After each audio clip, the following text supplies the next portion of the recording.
1, 2, 3, Kansas City by a landslide. Haha. That is not correct.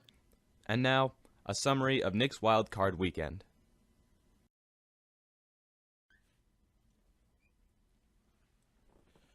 All right, time for some playoff football. Man, Kansas City's really starting to pull this one away. Screw this. The game's over. I gotta go pee. Meanwhile.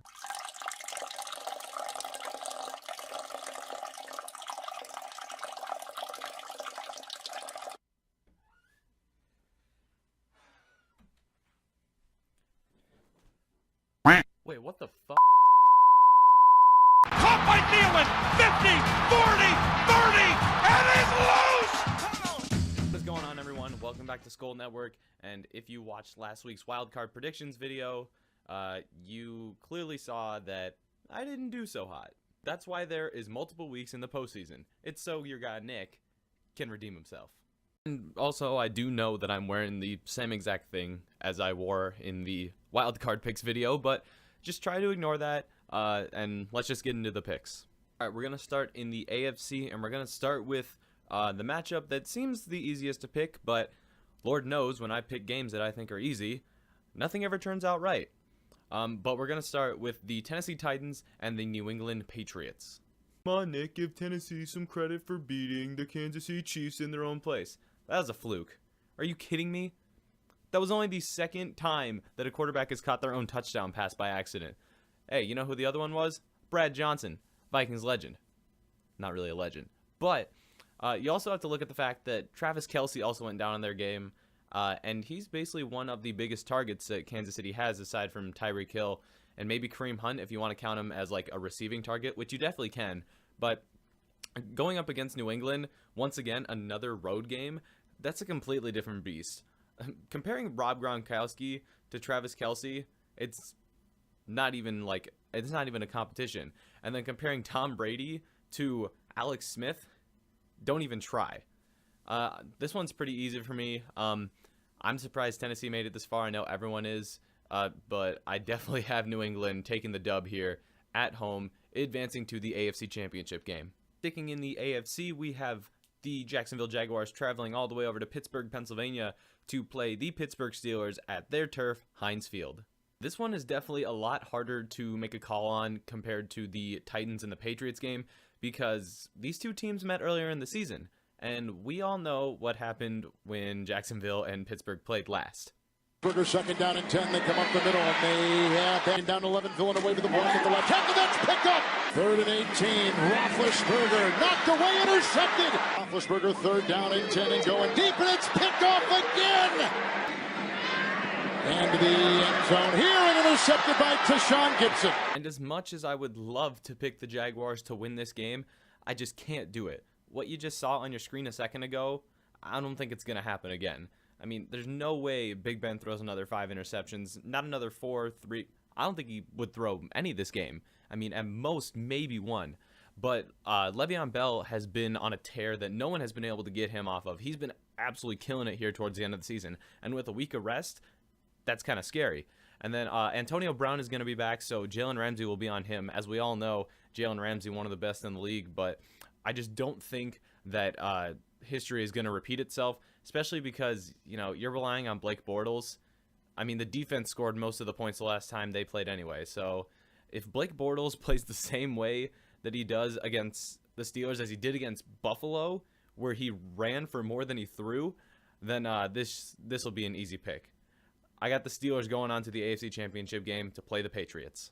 Moving on from the AFC, we're going to go all the way over to the NFC. We're going to be talking about first the Falcons and the Eagles. The Falcons are going to be traveling from Atlanta, Georgia, all the way to Lincoln Financial Field in Philadelphia in the great state of Pennsylvania that is also going to be having another divisional matchup. So that's pretty interesting. Would like to start with an apology to Matt Ryan. I know I bashed him in the last video, calling him inconsistent and not the player that he used to be. But when looking at my expectations, considering he's a Falcon, he really flew over those expectations. In all seriousness, I was totally wrong. Looks like he's starting to get back to his old self. And I think that with him getting back to his old self, he'll probably be able to go over to Pennsylvania as a road team for the second game in a row against the #1 seed in the NFC and take a win. I really think so. And let me explain why. We all know that team from last year for the Falcons, when their offense got in rhythm at any point, there's nobody that could stop them. There was a reason they were the #1 offense in the league. Now, Philadelphia's defense is absolutely great. It's been doing great this entire season. Their weak point is their secondary. And as we know, Matt Ryan and Julio Jones is one deadly combination. So if they can get going, just like we think they might be doing right now, then they could really put up some big numbers here against the Eagles. And from what I saw against the Rams, the little bit that I saw, that defense from Atlanta looked extremely hungry. Looked like they were definitely trying to prove something. If they can play that same way against the Eagles, and if they can even get a little bit of pressure on Nick Foles and, you know, kind of get him out of his comfort zone just a little bit, I think that will be enough to kind of slow down the Eagles' offense. I mean, granted, it's been a little slow the last couple weeks when you look at the scores that they've been putting up, but I just don't think that the Eagles are a real #1 now that Carson Wentz is out.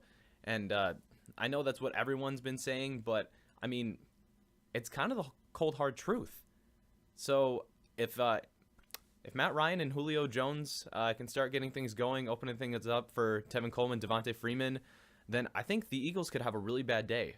I really do. So I'm going to say this now. The #6 seed Falcons are going to win against the Eagles, and they're going to advance to the NFC Championship game. Now, with talking about the Vikings and the Saints game, I really, really wanted to try and be as unbiased as I could. But that's way too hard. I'm not going to be doing that. But that doesn't mean I'm going to be completely bashing the Saints and say that they have no chance. They absolutely do. But it's going to be a really tough challenge. Obviously, looking at the running back duo of Alvin Kamara and Mark Ingram, that's going to be the Vikings' biggest test to try and slow them down.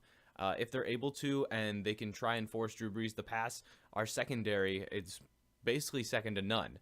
That is probably the way we're going to have to win. We're also going to have a big game out of Case Keenum.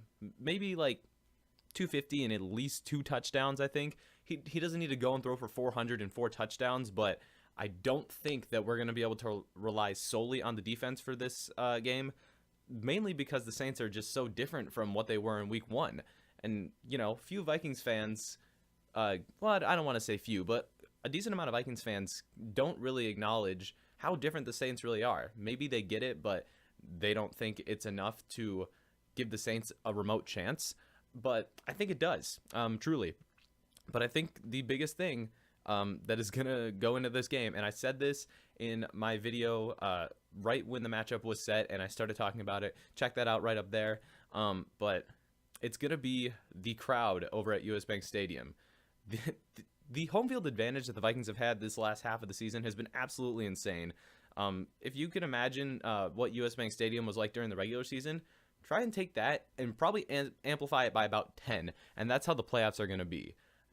It's going to be near impossible for Drew Brees to be able to hear anything while he's on offense. And if that is actually the case, then that's going to mess a lot of things up. Some audibles might not be able to be called, or they're going to have to use timeouts when they don't want to, which could wreck their game plan later in the game. So I think that the crowd noise and the crowd as a whole is going to be probably one of the biggest parts of this game, along with defense and Case Keenum's play. So with saying all that, I mean, you guys already knew what I was going to say. I'm going to take the Vikings over the Saints, and that means that the playoffs will truly run all the way through Minnesota. Because with my prediction of Atlanta winning, they're still the #6 seed, so they're going to be traveling here. So let's see. And that is going to conclude it for my divisional round picks. I hope you guys all enjoyed this video. If you think my picks are a little whack, or if you have picks that are different from mine, put them down in the comments. Let everyone know. Also, don't forget to like this video, and if you have not already, don't forget to click the subscribe button down below, and I will see every single one of you in the next one. 30, and it's